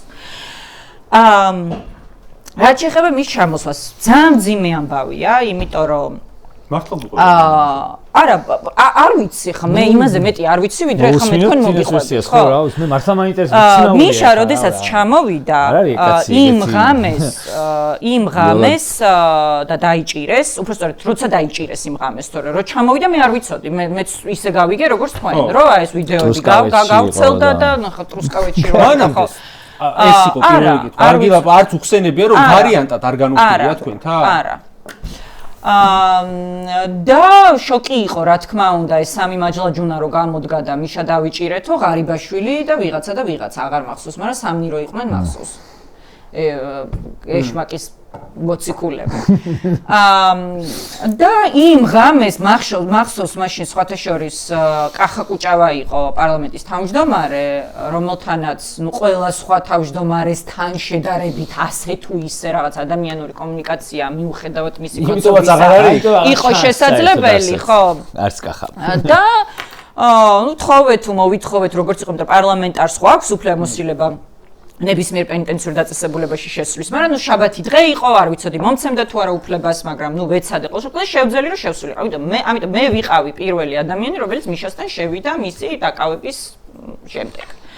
და რა თქმა უნდა, ზუსტად ის კითხვა, რომელსაც ახლა გიორგი სვავს, იყო კითხვა, რომელიც მე დაუსვი, ხო? იმიტომ რომ აი მართლა წარმოუდგენელი იყო ჩემთვის ის მოცემულობა, რომ უცებ მიხეილ სააკაშვილი, ქვეყნის მესამე პრეზიდენტი არის აკანში. ანუ მართლა რაღაც კოგნიტური დისონანსი იყო ძალიან ბევრისთვის. წარმოუდგენელი რამ იყო, ხო? მოდი მარტივად ვთქვა. და ზუსტად ეს ვკითხე, რომ რა მოხდა მიშა? რა მოხდა? ღალაც ქონდა ადგილი, ვიღაცამ გიღალატა, ვიღაც უნდა დაგხვედრო და არ დაგხვდა. რაო? და ნუ ესეთი რაღაც მას მე კიდე რამდენჯერმე მქონდა შესვლის შესაძლებლობა მანამ სანამ უკანონ დაგვიგრძალავდნენ სხვა შორის არა, ანუ მითხრა რომ რაღაც მომენტში ამაზეო რა თქმა უნდა ვისაუბრებ. აი ეს მითხრა. მეტი ვერ მითხრა და არ მითხრა. ხა ამიტომ მე ჩემი მხრიდან არ იქნება სწორი რაღაცა სპეკულაცია ამ თემაზე. ხო, თეორიები ბევრ შეიძლება გქონდეს, რაღაც ლოგიკური დასკვნები ბევრმა შეიძლება გავაკეთოთ. ეხლა რამდენიმე დღის წინ შეიძლება ნახეთ, შეიძლება არც ნახეთ, მაგრამ პოსტი მიუძღვნა ქალბატონ გიული ალასანიას, რომელსაც 79 წელი შეუსრულდა და იქ წერდა, რომ არდეჩემაც არ იცოდა ისე წამოვედიოდა. ეს ისტორია ვიცოდი, ეს მიშასაც აქვს ჩემთვის მოყოლილი. არ მახსოვს რუსთავში, გლდანში თუ გორში. იმიტომ რომ სამივე ამ დაწესებულებაში ჯერ კიდევ გქონდა მისი მონახულების შესაძლებლობა როგორც პარლამენტის წევრებს. მაგრამ ყოველ შემთხვევაში მოყოლილი აქვს ეს, რომ თუ არ ვცდები, როგორც მახსოვს მისი მონაყოლიდან, იმ მომენტში ბატონი თემურიც იქ იყო, ქალბატონ გიულის ძმა, ანუ მიშას ბიძა. და ესე წამოვიდა ანუ არ უნდა იყოს თქვენ მიუხედავად იმისა რომ 2012 წლიდან ნაციონალურ მოძრაობაში ვარ და მინდა ყოველ შემთხვევაში მოგრძალებულად ჩემი თავი ნამდვილად მოვიაზრო როგორც ერთ-ერთი მისი ერთგული თანამებრძოლი, მაინც არ უნდა იყოს ალბათ გასაკვირი ის რომ მე არ ვიცოდი, იმიტომ რომ დედამისი რომელიც იქ იყო და წინაღამეს ესაუბრა, მანაც არ იცოდა ამის შესახებ. საკითხებიც იქნებოდა რა თქმა უნდა და მაგიტომაც. კარგი, ხო, მე იცი რა, პარემ მაგას ვიტყვი რა, რომ მე ვიყავი დიდი ხნის განმავლობაში აქციებზეც ვიძდექი 2012 წელს და ბევრ ამას ვაპროტესტებდი ხა სააკაშვილის წინააღმდეგ, მაგრამ არ ვთვლი ნაღდად რომ სააკაშვილის რასაც უპროტესტებდით, რომ ცუდი სასამართლო შექმნა, ეხა იგივე სასამართლო უნდა ანუ ეგ იგი იცი როგორი რაღაცაა, ეხა ქოცები რომ წავიდნენ და მე და შენ რო ვთქვათ, რომ მოიცა კაცო დარჩეს მურუსიძე და ბარემ ესეც ესე ერთის მხრივ და არასწორი ხალხი ვარ. რაღაცა თუ რაღაც კონკრეტული სისხლის სამართლის პოლიტიკა გვაქვს მართველების მიმართ, არ ვიცი მე ჩემთვის მაგალითად დანაკლისად რასაც ვხედავ, ღარიბაშვილი ირაკლი ეხლა ამ წუთას რაზეც წაიჭირეს პირდაპირ ფაქტზე სახლში ჩემოდნებით თანხებზე ერთის მხრივ რა ფული იყო ეგ და მეორე მხრივ ის ფული რაზეც თქვათ მიხეილ სააკაშვილის ზის თავისი ფონდიდან დახარჯული კონკრეტული სამივლინებო თუ რა ვიცი სტუმრების და ასე შემდეგ ხარჯებისთვის რაღაც რედბულებს რო ედავებიან რატო არ არის ნაციონალური მოძრაობის მხრიდან თუნდაც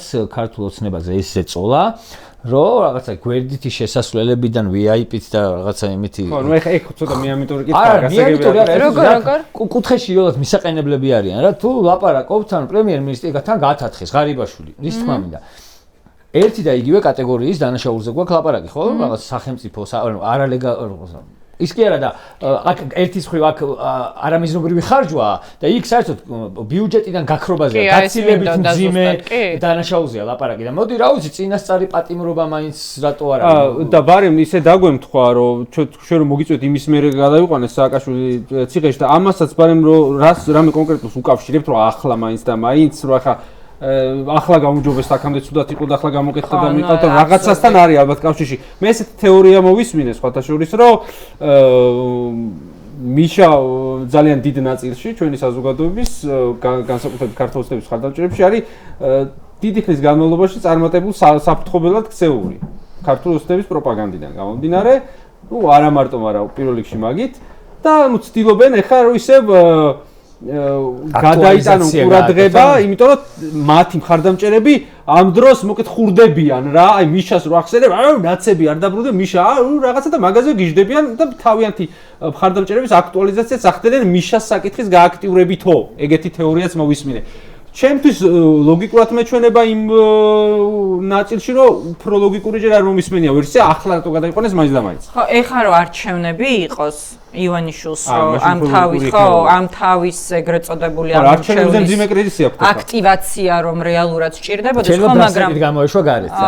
ხო, ანუ მაშინ შეიძლება თეორიულად ვთქვათ, არ ვიცი ხა მე მაგალითად ორი მიზეზი დავასახელე. ერთი რომ უბრალოდ ამ დიქტატურის კონსოლიდაციის ლოგიკური განვითარება, ასე ვთქვათ, ხო? იმიტომ რომ ივანიშვილი როდესაც მარწუხებს უჭერს, ანუ მიშას არ მოუჭიროს, შეუძლებელია. იმიტომ რომ ანუ მისთვის მთავარი ერი ივანიშვილისთვის პოლიტიკური პირადი, ხო, ანუ განსხეულება, ასე ვთქვათ, ყველაფრის, რასაც ივას გონია რომ ებრძვის, მიხეილ სააკაშვილის ერთი მეორე. რაღაცასთან ბარემ მკითხავთ, გაგაწყვეტინებთ, მაგრამ ისეთ რაღაც ალბათ რაღაც გიფიქრიათ კიდევ, შეიძლება ხომ აღარ არ გიგითხოვთ, მაგრამ ფიქრობთ რომ არის რაღაც შანსი რომ შეიძლება ციხეში მოკლან სააკაშვილი? აი, რაღაც შანსი. ხო, ნუ ეხა იმის არ იყოს რომ ჩამოსვლის ისტორიაზე კიდევ უფრო რთული საპასუხოა ეს, ხო? დღესაც ვიცი რომ მძიმე კითხვაა, ხო, დღესაც თქვი ეს გულწრფელად, რომ იმედი მაქვს რომ ამაში მაინც ივანიშვილი პირდაპირ პუტინის ანალოგით, ასე ვთქვათ, არის ხელმძღვანელებს, ხო, რომელმაც ნავალნი და ბევრი სხვა სიკვდილამდე მიიყვანა. ნუ ყოველ შემთხვევაში ვხედავთ საქართველოში რომ პოლიტიკოსებს ციხეებში ამწყდევენ, პრეზიდენტი მიხეილ სააკაშვილი საუბრობდა მოწამლაზე, ჟურნალისტებს ცემენ, თავებს უხეთქავენ, მაგრამ ჯერ არ ესვრიან. ანუ აქამდე ჯერჯერობით ანუ სიცოცხლის მიზანმიმართული ხელყოფა, ეს ფაქტი ყოველ შემთხვევაში არ დამდგარა და არ შემდგარა ჯერ. მაგრამ სადამდე მივა ეს რეჟიმი, ეს რთული პროგნოზირებადია, იმიტომ რომ ანუ ეს სიგიჟის სპირალი უკვე რაღაც იმხელა ინტენსივობით მიმდინარეობს, რომ შეიძლება რაღაცის გათვლა თვითონ მანაც ვერ შეძლოს. და აი სიმართლე გითხრათ, მაშინაც მაგალითად, როდესაც პრეზიდენტი მიხეილ სააკაშვილი შიმშილობდა და მაშინ მერე ელენე ხოშტარია შიმშილობდა, მოთხოვნა იყო რომ აი გორის ჰოსპიტალში გადაიყვანეთ, ხო, გახსოვთ ეს პერიოდი და მე მაშინ ჩვენი უცხოელი პარტნიორები მეუბნებოდნენ რომ ნუ აი კაცები ამბობენ რომ ნუ გეშინიათ ჩვენ ყველაფერს ვაკონტროლებთ ასე შემდეგ. სინამდვილეში ხა შეუძლებელია ხო ყველაფრის კონტროლი მით უმეტეს ადამიანის ჯანმრთელობის მდგომარეობის თუ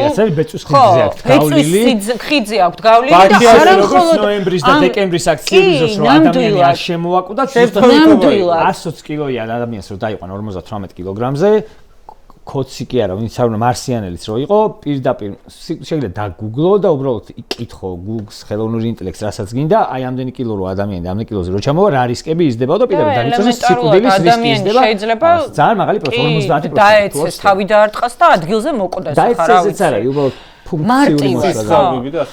მაგრამ მეორე აი თორნიკეს კითხვასთან დაკავშირებით რომ ეხლა რატომ ხო ამ კონკრეტულ მომენტში ხა რა თქმა უნდა, ანუ ივანიშვილის რაღაც მიდევნება, ასე ვთქვათ, რაციონალის პოვნა მის გადაწყვეტილებებში მარტივი ნამდვილად არ არის, მაგრამ მე გულწრფელად მგონია დღეს ამაზე ვისაუბრე, როდესაც ვაფასებდით ამ გადაწყვეტილებას პრეზიდენტი სააკაშვილის რუსთავის ციხეში გადაყვანის, რომ მე ასევე ვთვლი, რომ ეს არის ივანიშვილის მხრიდან რაღაც დასავლეთის ყურადღების მიქცევის მცდელობა. იმიტომ რომ მას აქვს ლუკაშენკოს მაგალითი 15 პოსტსაბჭოთა სახელმწიფოდან საქართველოს ერთადერთია რომელსაც პრეზიდენტი ტრამპი არ ელაპარაკება რეგიონში აზერბაიჯანს და სომხეთს შორის შეთანხმება შედგა და აზერბაიჯანშიც მაინც და მაინც არ ტყვავის დემოკრატია, მაგრამ მას ელაპარაკა, ანუ ამ კაცმა ვერ გაიგო რა ხდება, რა უნდა გააკეთოს იმისთვის რომ მას დასავლეთი დაელაპარაკოს და მე აი სულ მახსენდება ის სიტყვები, რომელთაც ივანიშვილს მოიხსენიებდნენ ამერიკის შეერთებული შტატების კონგრესში და ჩვენ როდესაც დასავლეთზე ვსაუბრობთ, რა თქმა უნდა, ივანიშვილისთვის განსაკუთრებით მნიშვნელოვანია ამერიკა. იმიტომ რომ ევროპელებს დიდად სერიოზულად არ მოიხსენიებდნენ. იმიტომ რომ მოიხსენიებდნენ, გახსოვთ ალბათ ეს საჯარო დებატების დროს იყო ვერ შემდგარი დიქტატორი, უხეირო დიქტატორი, უნიათოდი, ანუ სხვადასხვანაირად შეგვიძლია თარგმნოთ, ასე ვთქვათ, ეს ფრაზა, ხო? და ეხლა ეს ადამიანი პოლიტიკოსების დაჭერით, აქტივისტების დაჭერით, პირბადის გამო ადამიანის დაჭერით, პრეზიდენტ სააკაშვილის გადაყვანის, რომელზეც ერთგვარი ვალდებულება, ან ყოველ შემთხვევაში მისი სიცოცხლის შენარჩუნებაზე ვალდებულება მას ამერიკის შეერთებულ შტატებთან ჰქონდა აღებული, მართლა ყურადღების მიქცევას ცდილობს, იმიტომ რომ კობახიძეც გამოდის ხოლმე და პრაქტიკულად იხვეწება, რომ დამელაპარაკეთო, რატო არ მელაპარაკებით, იმიტომ რომ ივანიშვილისგანაც ეგ დავალება აქვს აშკარად კობახიძეს. ფული მომეცით და მიშას ისე ბაბეთში გადავიყვანო და ეს ფულიც მართლა ხა თქვენ შეიძლება ხუმრობდეთ ამ თემაზე, მაგრამ აი მე დანამდვილებით შემიძლია გითხრათ ჯეიმს ობრაიენი თუ გახსოვთ რომ გონია რომ ეგ არის თავი мотиваცია იმის კი აი ზუსტად ჯეიმს ობრაიენი თუ გახსოვთ სანქციებზე იყო პასუხისმგებელი კი მაღალჩინოსანი სახელმწიფო დეპარტამენტის ის პრინციპში იყო ყველაზე მაღალი რანგის ბოლოს სტუმარი ამერიკის შეერთებული შტატების მხრიდან რომელსაც არ შეხვდა მარჯანიშვილზე მახსოვს კადრი მაგ კაცის სადღაც ხო არ შეხვდა ივანიშვილი შეხვდა კობახიძე რომელსაც მგონი 1 საათიანი შეხვედრა ჰქონდაო და იქიდან 45 წუთიო გვესაუბრებოდაო ივანიშვილის ფულზეო, რომელიც აი ამ კრედიტ სუისის დავის შედეგად უნდა მიეკუთვნებინათ მისთვის და ეხლა მას გონია რომ ამერიკელებს აქვთ გაყინული. ბიჭო, ჩვენ რო შეუგროვო. ეხლა ხო ბრიტანეთში მიდის მაგ ფულზე რაღაც სასამართლო პროცესი. ანუ ხო ფაქტიურად ანუ ეგ ფულიო გაათავისუფლეთო და ქვეყანასაც გავათავისუფლებო რა და მართლა მგონია შეუგრო ნანუკა ჟორჟოლიანს ვთხოვოთ და 45 მილიონად თუ წავა ივანიშვილი 45 მილიონზე არ არის საუბარი 7 მილიონი დოლარია ამას ბრიტანეთის სასამართლოში საჯილდაო მაგდენი შეგროვება ნანუკასაც არა მე უფრო ერთი რაღაცა მინდა რომ კითხოთ მიხეილ სააკაშვილმა რაღაც მომენტში მახსოვს სანამ ჩამოვიდოდა საქართველოში ესეთ ინტერვიუში უკრაინაში სადაც ცხოვრობდა და რაღაცნაირი ეზო ქონდა ეს რაღაც თქვა რომ მე მოდი თავი დამანებეთო ამ ქართულ პოლიტიკასთან დაკავშირებით მე ჩემი გასაკეთებელი გავაკეთეო და აგერ ახალგაზრდები არიან ძალიან ბევრი ნიჭიერი და კომპეტენტურია და ისინი მიხედავენ ამ საქმესო მე ისე აღმოჩნდა და რაღაც თითქოს დისტანცირებულიც იყო პარტიისგან, მე აღარა ვარ მაკროტის თავმჯდომარე, ყავს თავის პატრონია და მიხედავენ. და რაღაცა ესეთი ისინი მახსოვს თუ არ მეშება. დამოკიდებულება იყო. მე რატომღაც მისი მხრიდან ეს შეიცვალა. იმედგაცრუებული იყო პარტიის აქტიურობით და ასე ვთქვათ, დადებული შედეგებით თუ რა მოხდა. ბოროტიენები ამბობენ, რომ პარტიის წარმატება დაინახა და იეჭვენა ჩემ გარეშე ხო უნდა იყოს ეგ წარმატება და ჩამოქანდა. ეს ინტერვიუზე და არა მის ჩამოსვლის გადაწყვეტილებაზეა საუბარი. ხო, რატო შეიცვალა მის ეხლა პოზიციონირებს როგორც პარტიის ლიდერი და როგორ თქვა მეც და მათ შორის ხოცებსაც და ყველას განსაკუთრება რომ ეხლა ამ წუთას აი რა ვიცი მიხეილ სააკაშვილი არის ნაციონალური მოძრაობის ლიდერი, მაშინ უკრაინიდან პოზიციონირებდა როგორც უფრო ასე ვთქვათ გვერდზე გაწეული ადამიანი, რომელსაც თავისი საქმე გააკეთა, თავისი ასე ვთქვათ გასაკეთებელი გააკეთა ამ ქვეყანაში და ეხლა ასპარეზს უთმობს ახალ თაობას პარტიაში. და ეხლა აღარ არის ეგეთ პოზიციაზე რა მოხდა მანდ. ეს მე მგონი ის პერიოდი იყო, როცა ნიკამელია იყო, ხო? თავისთავად არ ვიცი ხა თქვენ რომელ ინტერვიუს ციტირებთ, მაგრამ შეიძლება აქ ნიკამელია იყო თავისთავად, შეიძლება ეს ის პერიოდი იყო, როცა მიხეილ სააკაშვილი დაინიშნა ზელენსკის რეფორმების საბჭოს ხელმძღვანელად, ანუ შეიძლება იყოს. არ ვიცი ხა კონკრეტულად ეს რა დრო იყო, თუმცა ერთ რამეს ვიტყვი ხა თავისთავად ნიკამელია იყო. უფრო დელიკატურად სვამთ, მე მგონი ამ კითხვას, არა დელიკატური ვერსიაც მომისმენია ამ კითხვის. როგორ გაიხმი? აბა მიდი. რომ ბოლოს და ბოლოს მიშა უკრაინელი პოლიტიკოსია თუ ქართველი პოლიტიკოსია თუ ვინ არის საერთოდ? კი და იცით რა არის აქაც ჩემთვის მნიშვნელოვანი და ნამდვილად გულწრფელი პასუხი ასევე არის ის რომ ამ ადამიანმა ძალიან ბევრი გაუკეთა საქართველოს, ასევე ძალიან ბევრი გაუკეთა უკრაინას, მაგრამ ის რომ რასაც ყოველთვის ვამბობდი, რასაც ყოველთვის მიშაც ამბობდა ხოლმე სხვათა შორის რომ საქართველოს და უკრაინის ბედი რომ გადაჯაჭვულია და რომ ჩვენ ერთმანეთის წარმატებაზე და თავისუფლებაზე ვართ დამოკიდებული. იმიტომ რომ საერთო მტერი ყო. იმიტომ რომ საერთო მტერი ყოს ხა ამაქმაში აბსოლუტურად მე ეგრე მართალი იყო ხო? მაშინასთან და მისვია ეს კითხვა, აი მათ შორის ეს ჩამოსვლა. და ეს ომმა გამოაჩინა, ასე ვთქვათ, მანამდე ცოტა ზედაპირის ქვეშ იყო. მაგრამ მე სოფლიო პოლიტიკაში არ მახსენდება უკრაინაზე რუსეთის სრულ მასშტაბიანმა თავდასხმამ და ომმა ეს გამოაჩინა სიმართლეში, სინამდვილეში ბოდიში გიორგი გაწყვეტინებთ, მაგრამ სინამდვილეში ქოცის სახეც რამ გამოაჩინა. ომმა უფრო მეტად. თორე თინა ბოკუჩავა 2012 წელსაც ამბობდა რომ რუსია ეს კაციო, მაგრამ თქვენ გჯეროდათ? თინა ბოკუჩავა საერთოდ არ მახსოვს 2012 წელს. თორე შეიძლება დამეჯერებინა. არა, არ არის პრობლემა. ანუ მე ჩემს სარწმუნოებაზე კი არ ვამბობ. უბრალოდ მე მართლა მჯეროდა ამის 2012 წელსვე ზუსტად ვიცოდი რომ ეს იყო რუსული პროექტი წარმატებული ქართული სახელმწიფოს წინააღმდეგ. ამას მიხარია, მაგრამ ბევრი ადამიანი ესე არ იყო და ხა მათი არჩევანია და იცით რა. მე მაგალითად ალასანია მომწონდა, კარგი ამერიკაში ნახავდა. ხო და ჩემთვის ალასანია რომ იმ მომენტში ხა შეურაცხყოფა არ მაქვს არ მინდა რომ მივაყენო, მაგრამ ლეღვის ფოთლის როლს რო ასრულებდა, ჩემთვის იმ მომენტში ცხადზე-ცხადი იყო. 2012-ში დავით უსუფაშვილთან ერთად რო დავდიოდი საერთაშორისო ვიზიტებში, როცა დავით უსუფაშვილი თავმჯდომარე იყო პარლამენტის, მაშინაც ცხადი იყო ჩემთვის. გორს კაიველზე შევედი, ხეთას მაინტერესებს. ბევრი სხვის ხო, მაგრამ ნუ ადამიანებს ხვანაირად ჯეროდათ ქართულ ოცნებასთან ამაზე ნიშნის მოგებაც არ მგონია სწორი, უბრალოდ ეს რატომ თქვი? ეს თქვი იმიტომ რომ სინამდვილეში ივანიშვილის რუსული სახე გამოაჩინა უკრაინამ, ხო? რუსეთის შეჭრამ უკრაინაში მას მოუწია. ნუ გავრილოვის რაღაცებიც იყო მაგათთვის. ჩვენც რაღაც წვლილი და საქართველოს მოქალაქეებმაც რა თქმა უნდა თავიანთი წვლილი ამაში შეიტანეს, დრომ ასევე თავის იქნა და დრო რაღაც სიმართლეს ყოველთვის გამოაჩენს ხოლმე, მაგრამ მაინც ყველაზე ცხადად, იმიტომ მასაც მოუწია პოზიციების დაკავება, ხო? გიო, რაღაც. მე ჩემს საინტერესო არის, მე ხა მაგალითად ხო ალბათ ეხლა კარგი იდეები გამომიჩნდა შემდეგი სტუმრებისაც, მათ შორის ამ თემასთან ბარემ დაუძრავ აქვე ამ თემას 2016 წლამდე ოცნება მეტნაკლებად კოალიციის ფორმით იყო და მინისტრთა პორტფელებიც ისე იყო გადანაწილებული, რომ ზოგიერთს კინაღამ ციხეში მოუწია წასვლა, ზოგმა დატოვა და ან მოკლედ ჩამოიშორა ნელა ეს. ზოგ პირადი ცხოვრების კადრები გაუცელეს საშინელება. ხო. ეს კომიტეტზე მოხდა, სხვათა შორის იქ ვიყავით. უცნაურია ეს ხალხი ტოვებდა ქართულ ოცნებას, ტოვებდა პარლამენტს, ანუ ისე მოდიოდნენ, რომ რაღაცა მესმის რომ ბიძინა ივანიშვილის ესე ვთქვათ ცდელობით კი არა და რაღაცა სახელით იყვნენ პარლამენტში შესული მაგრამ როცა ატყობ რომ ესეთი პრობლემა არის რომ რაღაცა აღარ არის ისე როგორც იყო წინასწარ დაგეგმილი ტოვებ შენ პარტიას ტოვებ პარლამენტს აი ამ მომენტში რაღაც კომუნიკაცია ამ ხალხთან ქონდათ აი ის ვინც ეხა ქართული ოცნების ბირთვი არის და ეს რაღაც ბიძინა ივანიშვილის თოჯინები არიან ცალკე ხალხია და ის ვინც მოდი დაუშვათ შეცდომა დაუშვა და მასთან პოლიტიკურ ესე ვთქვათ რაღაც კოალიციაში იყო რაღაც მომენტში მიხვდნენ რომ პრობლემურია უკვე ეს კაცი და დაიწყა ზოგი გამოყრით და ზოგი თავისინებით და ჩამოშორდნენ აი ამ პერიოდში 2016 წლამდე რა კომუნიკაცია ჰქონდათ მაგალითად რესპუბლიკელებთან ალასანიას პარტიასთან 16 წლამდე ხო აი იყო რაღაცა თუნდაც გაზიარება ერთმანეთში რომ რაღაცა აზრი არ ქონდა ეხა 2016 წელს მე მაინტერესებს ხა უკვე ცოტა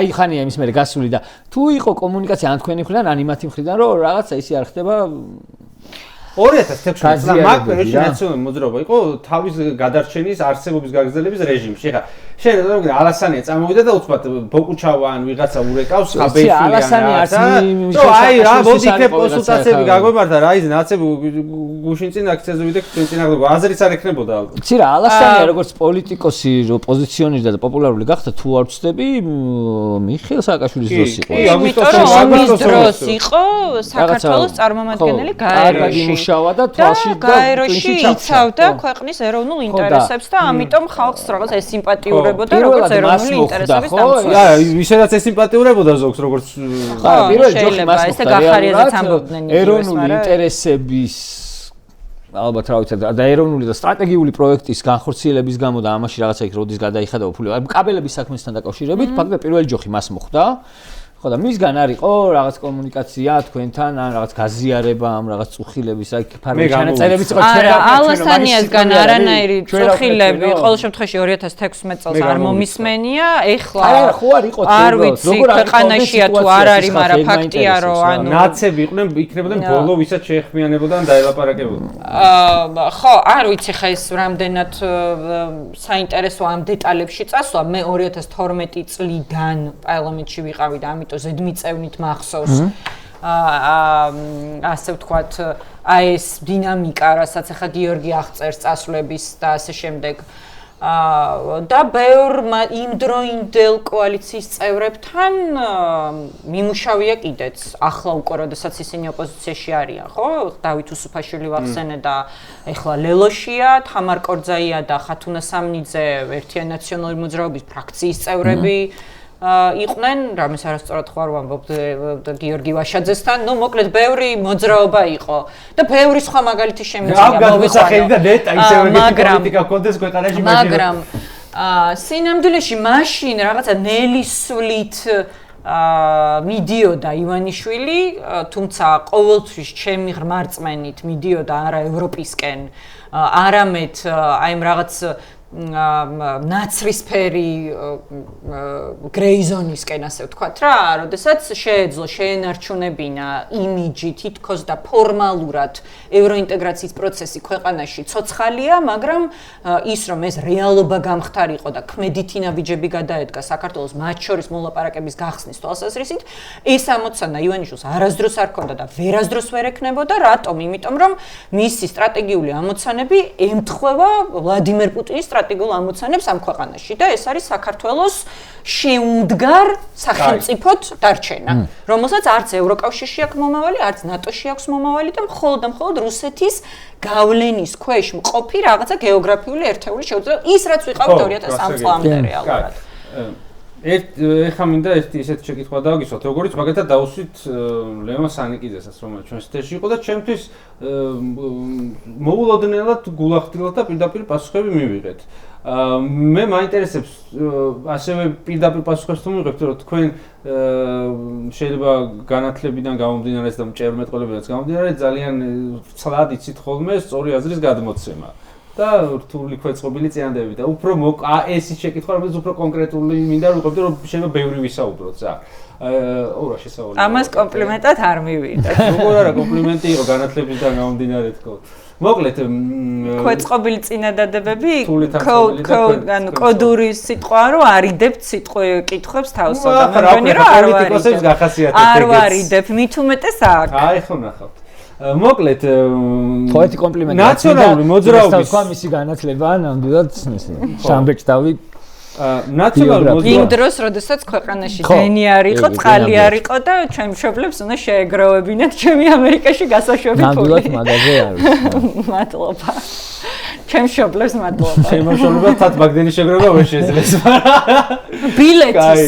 ბილეთის, თორე იქ გადასახადი ფული რაც იყო, ის რა ვიცი მე. სპეციალურად თქვი, ხარო ის უნივერსიტეტები დააბოცო. ძალიან კონკრეტულად დავსვა რა შეკითხვას. ნაციონალური მოძრაობის ერთ-ერთ აღასტანად პრობლემად ითვლება ხოლმე და ღია საუბრებში ბევრი თქვენი თანაგუნდელიც ეთანხმება, რომ რაღაცნაირად ვერ შედგა თითქოს ღია და საუბარი აღიარება და ვარქვათ თუ სინანულის გამოხატვა თუ ან უბრალოდ საუბარი იმ პრობლემებზე, რაც დაგროვდა გარკვეულწილად ნაციონალური მოძრაობის დროს და რამაც ხალხი იმდენად გააბრაზა, რომ როგორც წეგამ თქვით, ვიღაცისთვის მეტად ან ვიღაცისთვის ცხადად რუსული პერსონა ვამჯობინეთ, ჩემ თავსაც ვამბობ 2012 წელს მე ქართულ ოცნებას მიმეცი ხმა ნაციონალური მოძრაობა.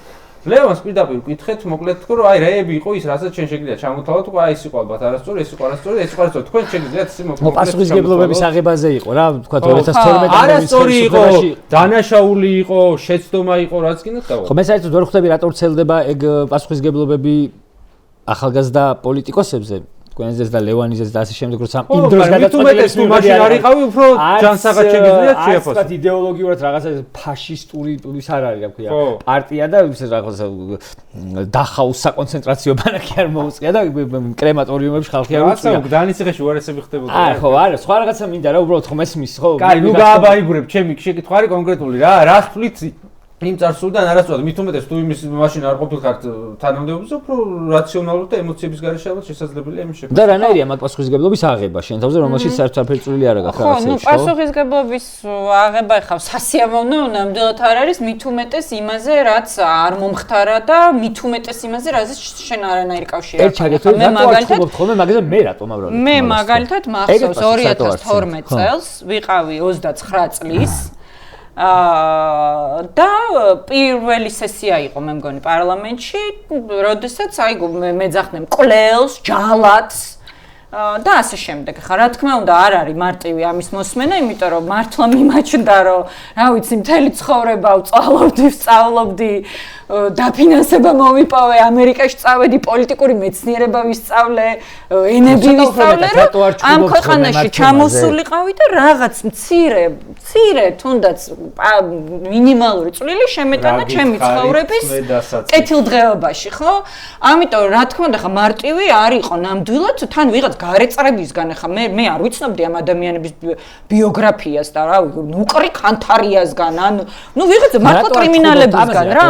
მართლა კრიმინალებისგან ჯერ რას რა არ მოწონდა კაცო აი ხედავ როგორ შემოუარა არა კაცო მოდისო და არა გიპასუხეთ მართლა კრიმინალებისგან რა მოწონდა ნაცებში მაშინ და ნაცებში მეტყვი ნუკრი კანთარიამდე მივიდა არა გულწრფელად გეტყვით იმიტომ რომ არ მიყვარს პასუხისმგებლობის არიდება არ მიმაჩნია რომ ანუ მე ყველა მიცის ხა რა კითხვა ნაციონალურ მოძრაობაში რო ხარ ეხა ხო შეიძლება ეგ ლოგიკურად რაღაცა მაგისთვის რომ ამად ესენი რომ ამიტომ დაუსწრი ხა ეს კითხვა ხო ვიღაცა 1000 რაღაცას მაბრალებენ ხო მაგრამ მე მგონი საქართველოს მოდი ხოცები რომ წავიდე ვიღაც იმას ზარქუას 10 წლის მერე არ გაახსენებ რომ გრეიფს აკეთებს ზარქუა ხელისუფლებაში იყო და კაი ზარქუა ახალი იმას ის ბიჭი ცისფერთვალება ბიჭი არა ჩემო კარგო არა რუსული რეჟიმი რო დასრულდეს ისინი შარშანდელი თოვლივით როგორც პოლიტიკური ორგანიზაცია არ აორთქლდნენ რაშიც ალბათ თქვენც ძალიან დიდი ეჭვი გეპარებათ იმიტომ რომ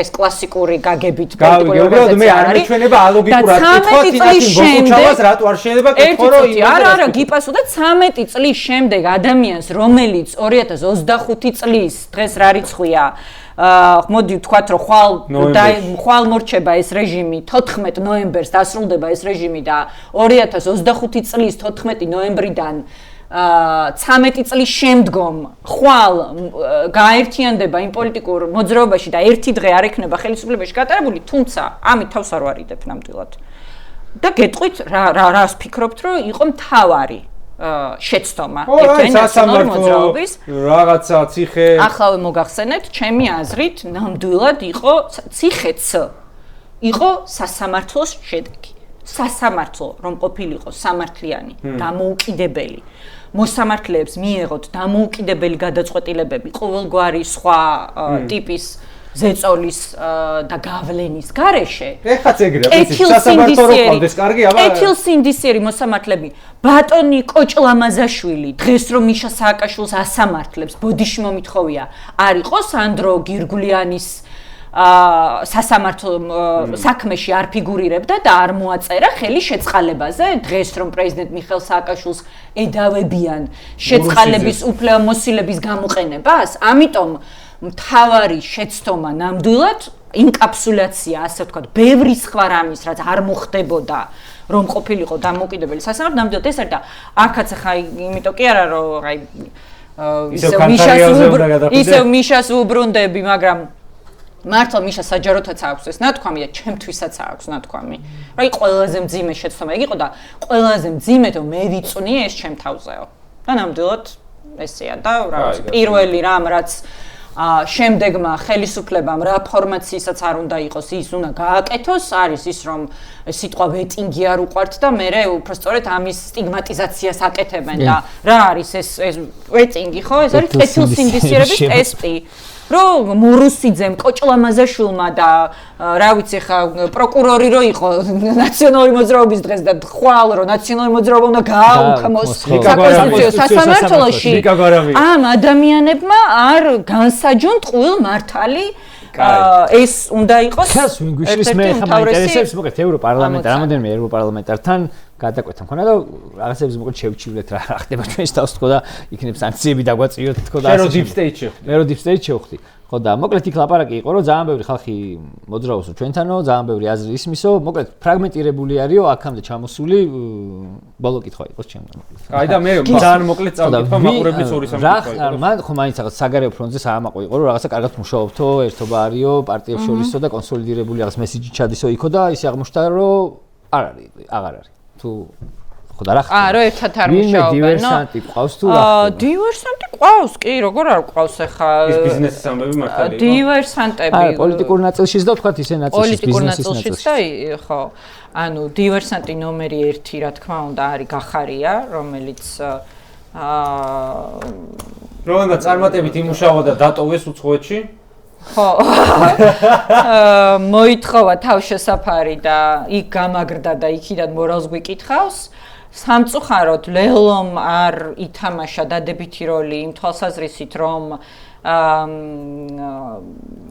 არაერთიანი პოზიციით აი ლელო და გახდა რასეებიან ისეც ადგილობრივი თვითმმართველობის არჩევნებზე და ეს ნებისმიერ ლელოს მიმართ როგორი შერბილებულია ლექსიკა თქვენ რა გითხარით თქვენ მოგიგეთ არა მე რა მაინტერესებს გასაყიდი რო გაგიხდათ ის ოფისი და სხვა პოლიტიკურ სპექტრო ფული არ აქვს თორე ლელოსაც დარწმუნებული ვარ გახარიას ყულაბაში ჩააგდები ლელოს გახარიას ყულაბაში არ ჩავაგდებდი იმიტომ რომ ღიად გარიგებული და გაყიდული ნამდვილად არ მგონია ის ადამიანები, ვინც გადაწყვეტილებებს იღებენ. მაგრამ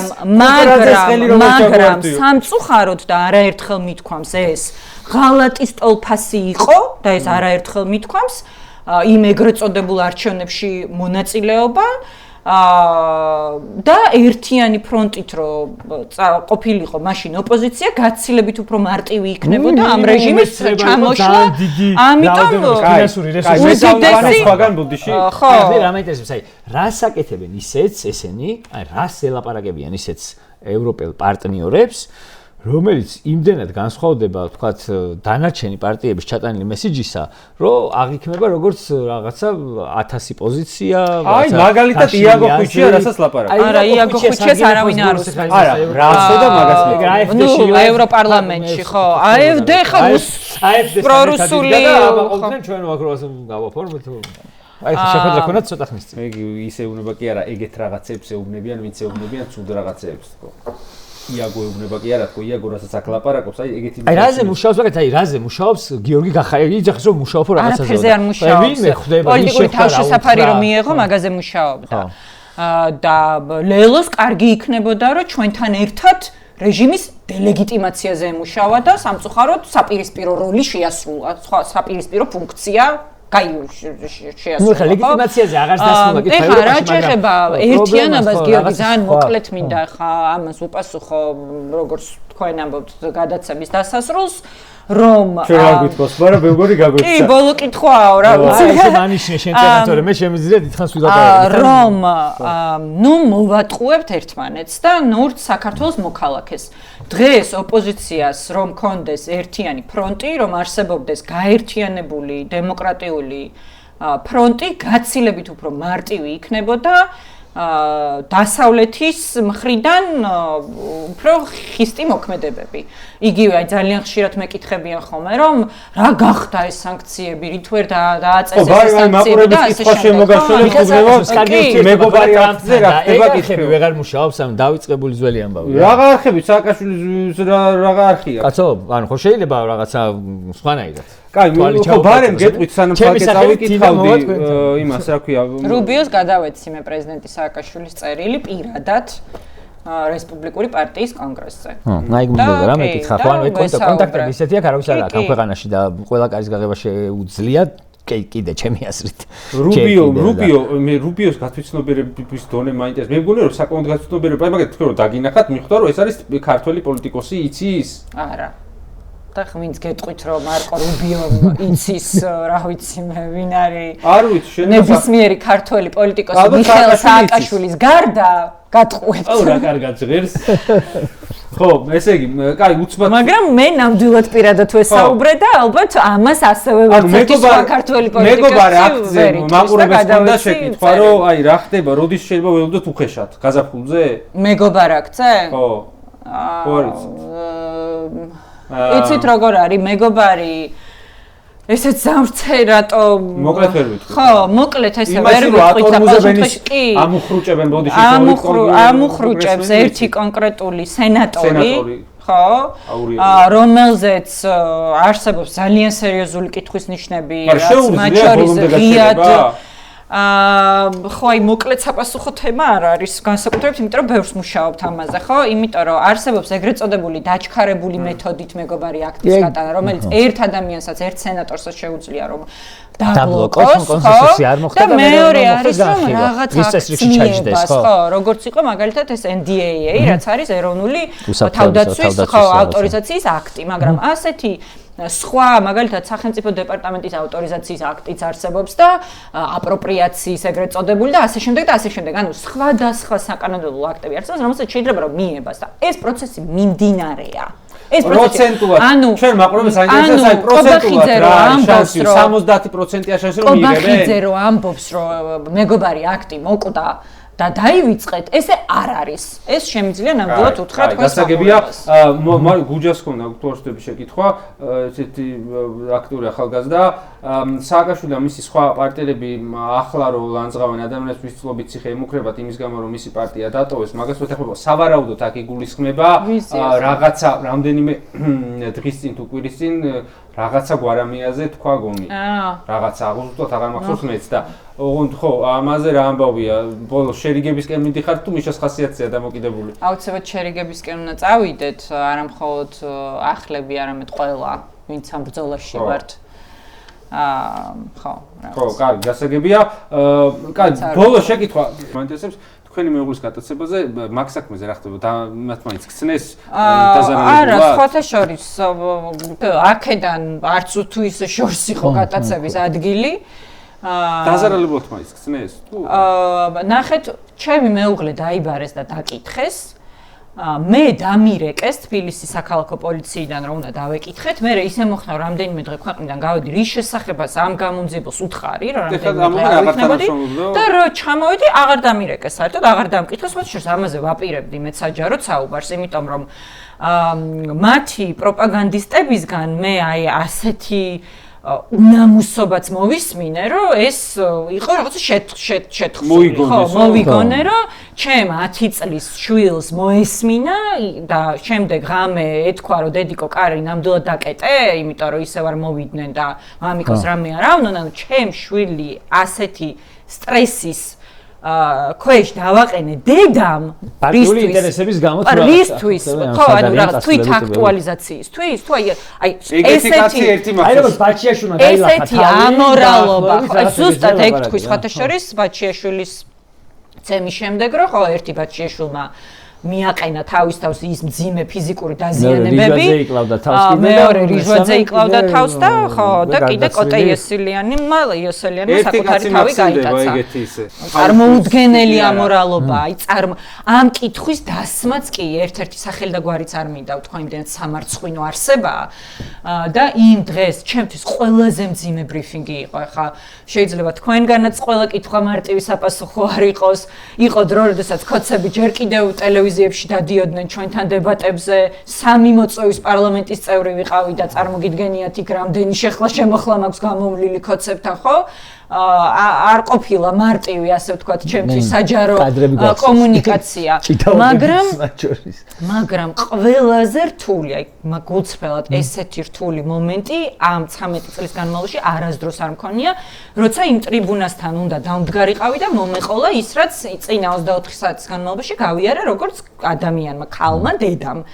და აი სამარცხვინო არსება ერთ-ერთი რუსკოცების პროპაგანდისტი მოვარდა ჩვენთან ოფისში არ დადის ხოლმე როგორც წესი, ხვდებით ალბათ ვინ არის. და აი მან გააჟღერა პირველად ეს ჩემთვის წარმოუდგენელი რაღაც, რომ თითქოს და ვიგონებდით და არ მომხდარა. ყველაფერი შეიძლება ეგრე დააბრალო ადამიანს. აი გიორგი ახობაძე აეროპორტიდან რო ჩამოვიდა გააჩერებინა ტაქსი და ტროტუარს ურტყა თავი. კი. არავის არ უნახავს გიორგი ახობაძე. მაგრამ ეს პროპაგანდის მახასიათებელი რამ არის? ამიტომ არის მათ შორის ესეთი მნიშვნელოვანი ჩვენი ერთიანობა. იმისთვის რომ ჩვენ გქონდეს ერთიანი მესიჯი, რომ ამ მონოლითურ პროპაგანდას, რომელიც აი ესე სამარცხვინოდ გვიპირისპირდება და პროპაგანდა რატო არ წარმატებული, ხო? იმიტომ რომ ეს მრავალი დეკადების განმავლობაში ადამიანის ფსიქიკის შესწავლის შედეგად ჩამოყალიბებული დისციპლინაა, ხო?